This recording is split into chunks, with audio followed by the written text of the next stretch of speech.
Ilona Kismatulina cambió su vida por la de su hija. Pero hay otra catástrofe marítima. Ese mismo año del 2011, en el Océano Índico, frente a la isla de Zanzíbar, en Tanzania, donde ni siquiera quedó nadie para cambiar nada. Un ferry sobrecargado en 5 veces lo permitido. 1.573 personas oficialmente, posiblemente hasta 3.000 en realidad, y casi todos los cuerpos nunca aparecieron. Porque el mar Índico, en ese tramo, tiene tiburones. 1.573 personas, posiblemente 3.000. Un ferry construido en Grecia en 1967. Capacidad oficial, 600. Cargados esa noche, más de 3.000. Y un niño de 14 años llamado Sheha Hassan, que va a nadar 9 horas en el Océano Índico, descalzo, sin un chaleco salvavidas, sin saber siquiera el nombre del lugar donde va a desembarcar. El barco se llama MV Spice Islander I. El día es el 10 de septiembre del año 2011. La hora del hundimiento, las 11:15 de la noche. Bienvenidos a la Tierra Olvidada, el canal donde las catástrofes que el mundo prefirió esconder vuelven a la superficie con sus nombres, sus fechas y sus testigos. Este es el 5º y último episodio del Arca, el océano que no olvida.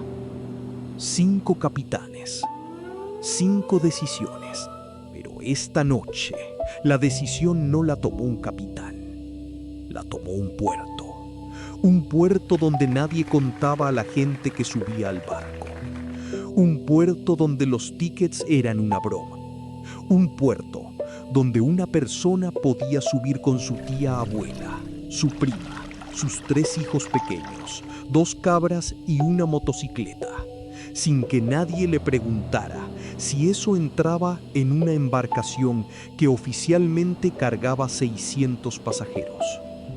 Sheha Hassan, 14 años, hijo de una familia de pescadores de Stone Town, la ciudad antigua de Zanzíbar.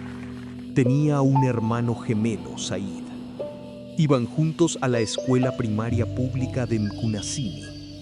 A Sheha le gustaba el mar de un modo casi obsesivo. Sabía nadar desde los 5 años. Era el mejor nadador de su barrio. Sabía mantenerse a flote durante 1 hora sin esfuerzo.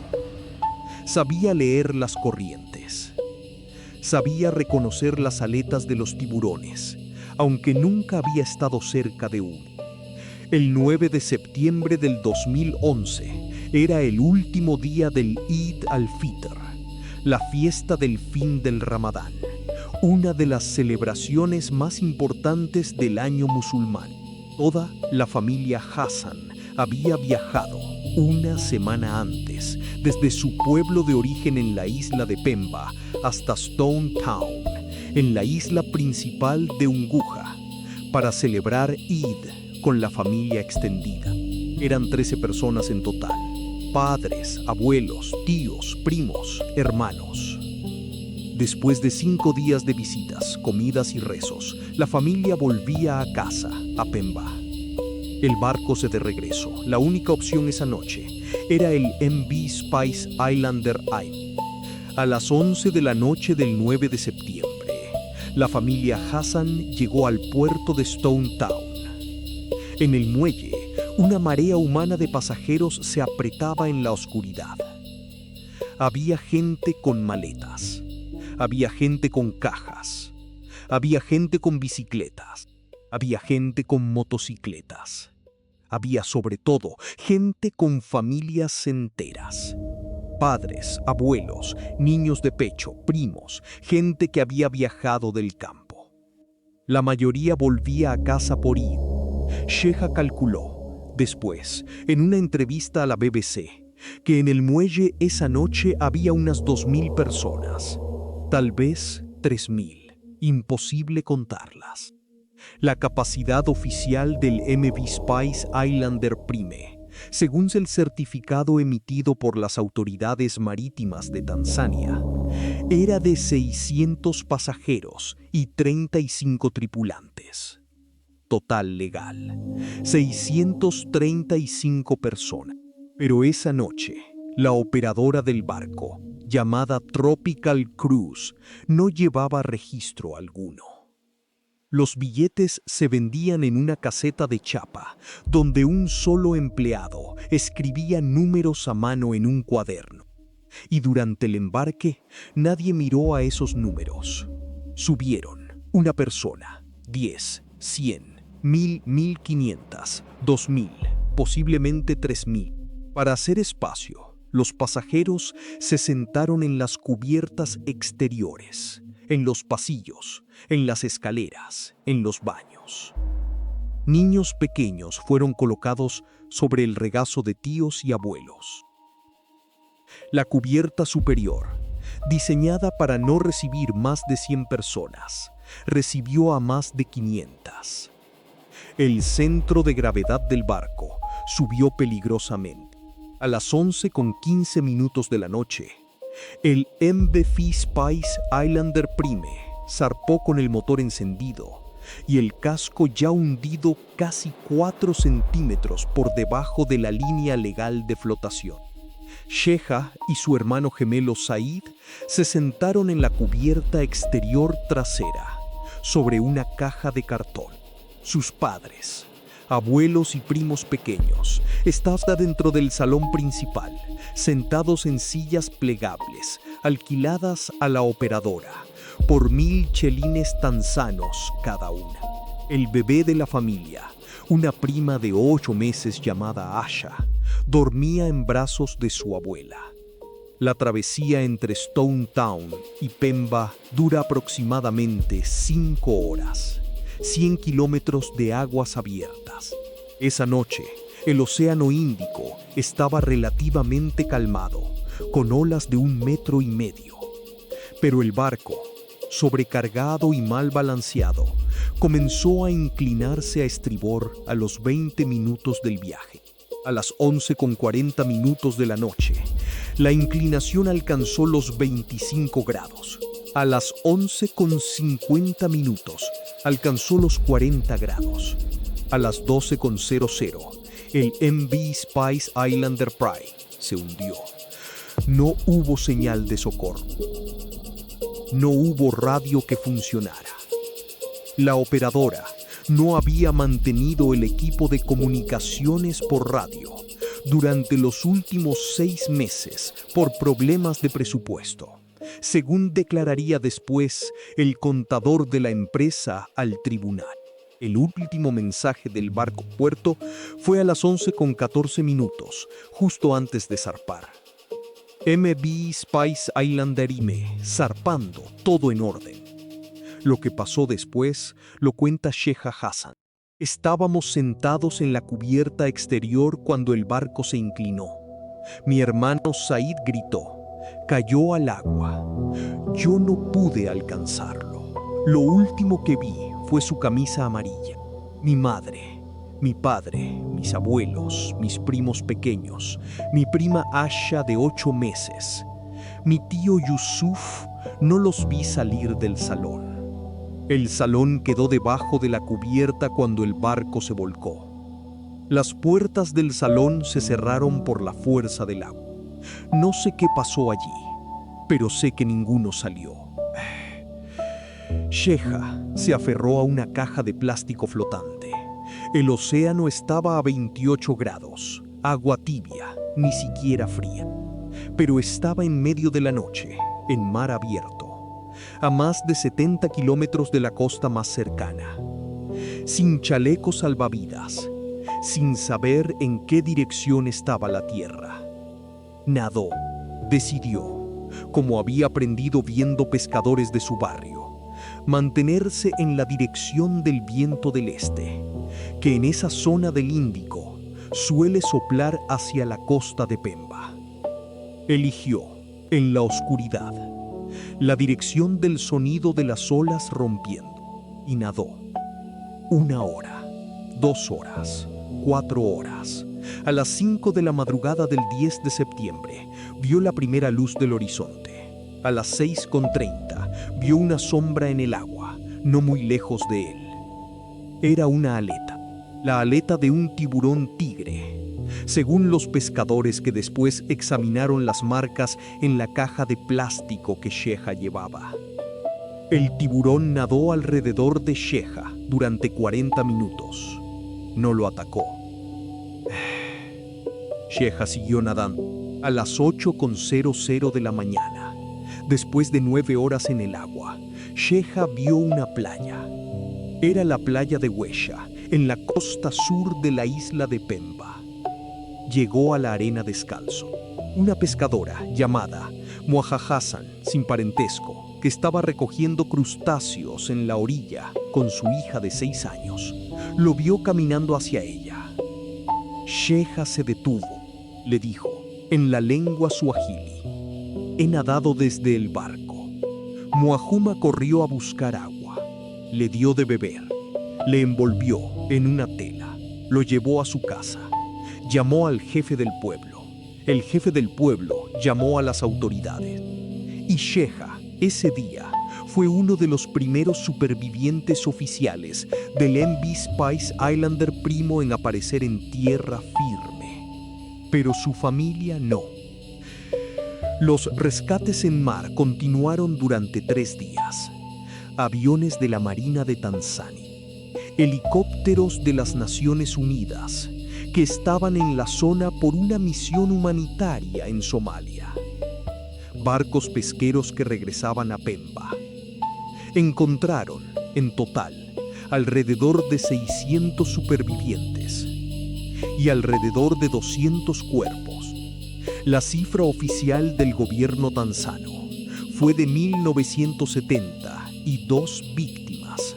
La cifra real, según organizaciones independientes y testigos del muelle, fue de 1.573 como mínimo, y posiblemente hasta 3.000. La diferencia, las que faltan, las personas cuyos nombres nunca se conocieron, los pasajeros sin billete, los niños pequeños no contados, las gentes del campo que viajaron por Id. El Océano Índico se las llevó. Algunos cuerpos aparecieron en las playas de Pemba durante semanas, pero la mayoría no apareció. Y la razón oficial, en el informe de la Guardia Costera tanzana, fue una sola frase, en inglés. Predator activity in this area. Actividad de depredadores en esta zona. Tiburones. Lo que pasó después es la parte que el mundo prefiere olvidar. La operadora del barco, Tropical Cruise, fue cerrada en octubre del 2011. El propietario, Hamid Mohamed Hamid, fue arrestado, juzgado y condenado a 15 años de prisión por negligencia con consecuencias fatales en serie y por operación de embarcación con certificado caducado. Sin embargo, en 2015, su condena fue reducida a 3 años. Salió de la prisión en 2018. El presidente de la Asamblea de Zanzíbar, Pandu Ameir Kificho, de 64 años, regresaba esa noche con su familia. No salió. Su pérdida produjo crisis política en la región, pero la respuesta administrativa fue menor. Una semana después, otro ferry llamado MV Skagit zarpó con sobrecarga similar. En julio del 2012, el MV Skagit también se hundió en la misma ruta. 1.049 personas no llegaron a Pemba. Sheha Hassan, de 14 años, perdió a sus padres, sus 2 abuelos, 2 tíos, 3 primos pequeños y a su hermano gemelo Said. De los 13 miembros de la familia que se subieron al barco esa noche, solo él sobrevivió. Vivió en casa de Muajuma Hassan durante 2 años. Aprendió pesca artesanal. A los 16 años, abrió, con ayuda de una ONG noruega, un pequeño taller de reparación de redes pesqueras en la costa de Pemba. Hoy tiene 29 años. Está casado. Tiene 3 hijos. Al mayor lo llamó Said, en memoria de su hermano gemelo. En 2018, en el 7º aniversario de la catástrofe, Sheha viajó por primera vez en su vida adulta de regreso a Stone Town. Visitó el muelle desde donde había zarpado el MV Spice Islander Bree. Miró al horizonte y, en una entrevista con un periodista del periódico tanzano The Citizen, dijo una frase que se citaría después en los libros escolares de Zanzíbar. Mi familia se quedó en el barco. Yo me quedé con sus nombres, pero el sistema que los puso en ese barco se quedó con su silencio. El monumento oficial a las víctimas del MV Spice Islander Pyme se construyó en Stone Town en marzo del 2013. Tiene grabados 240 nombres. Solo 240. Porque solo esos 240 habían dejado registro escrito en la caseta de chapa del muelle aquella noche. Los otros 1.300, los 2.700, los 3.000 no tienen nombre, no tienen placa, no tienen aniversario formal. Solo el sonido del océano Índico, que cada amanecer rompe en la playa de Huesha, donde Sheha llegó descalzo, y que cada amanecer lleva en sus olas el peso de los que el sistema decidió no contar. Y ahora la pregunta: si tú eres el dueño de una operadora de ferries en una isla pobre, y tu barco oficialmente carga 600 pasajeros, pero la fila del muelle tiene 3.000 personas que necesitan volver a casa por una fiesta religiosa, ¿qué haces? ¿Cumples la ley y dejas a 2.400 personas atrapadas? ¿O las subes a todas y rezas para que el océano sea benigno esa noche? Y si tú eres el ministro de transporte de Zanzíbar y tu hermano dirige la operadora de ferries más grande de la isla, ¿inspeccionas o miras para otro lado? Si esta historia te ha tocado el alma, hay alguien en tu lista de contactos que necesita oír el minuto 11:00, el momento exacto en el que Sheha Hassan, de 14 años, ve por primera vez la aleta de un tiburón tigre en el agua y decide seguir nadando. Si conoces a alguien que cree que 14 años es muy poco para enfrentar algo así, que el cuerpo de un niño no puede soportar 9 horas en el océano, o que los puertos de las islas pequeñas son administrativamente irrelevantes, cópiale ese minuto, mándale ese momento exacto y dile una sola frase: 14 años, 9 horas, un tiburón a 40 minutos, 13 familiares, un solo regreso. Esa frase es la prueba. Sheha Hassan llegó a Pemba caminando descalzo por la playa al amanecer del 10 de septiembre del 2011. Pero el océano no es la única manera en que un estado puede abandonar a sus ciudadanos a su suerte. En el arca siguiente de la tierra olvidada, vamos a salir del agua. Vamos a entrar en otro tipo de oscuridad, una oscuridad de carbón, una colina de residuos mineros, una escuela primaria al pie de esa colina, y 116 niños de 5 a 10 años que no llegaron al recreo. El nombre del pueblo es Aberfan, el país Gales, la fecha 21 de octubre del año 1966. La empresa minera había sido advertida durante años, en informes archivados, de que su montaña de residuos estaba sobre un manantial de agua. Y la respuesta oficial, hasta el día de la catástrofe, fue siempre la misma: no es prioritario. Su historia, los nombres de los niños y la razón por la que la reina Isabel II tardó 8 días en visitar el lugar están en el próximo video que aparece en tu pantalla.